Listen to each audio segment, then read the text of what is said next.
All right, taking a step back, and I don't want to harp on the guys who got foreclosed on, but what went wrong? Like, so our listeners can know, like, what not, like, did they just flat out overpay, or what were the assumptions? Like, how do you get in that So situation? overpaid, definitely. They also this was really interesting. This was the first time we ever done this. They misdesigned a building where they designed an 8-story, 92-unit building. And when you go above 5 stories, this is a really important lesson to know. 6 stories and above is a steel and concrete building in Chicago. The code requires it.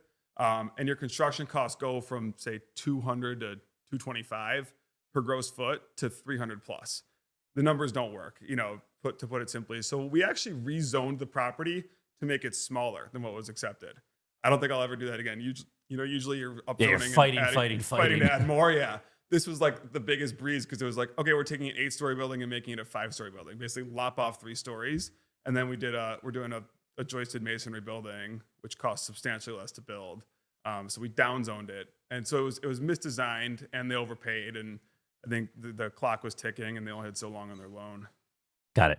All right, so you guys take this one down, close in 60 days, which is very fast for a project of this Yes. size. Yeah. You don't, and you, were you still able to get your financing lined up the way you want, or did you have to do almost like some sort of bridge or some more to sort of, hey, let's just get the land and we'll figure it out? Yeah, we did a 1-year land loan and then we converted it. So I think we closed the land loan in December and then converted it like June or July of this year Okay. as we were getting ready for construction and basically our permit was becoming imminent.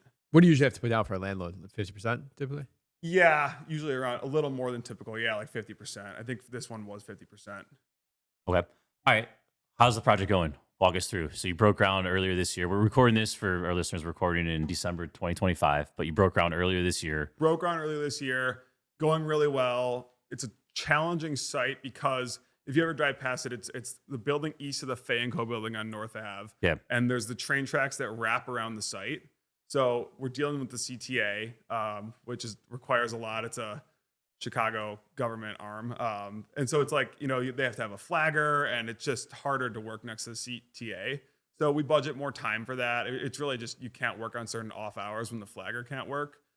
So it's harder, it's more costly. It's a tight site, which also makes it more costly.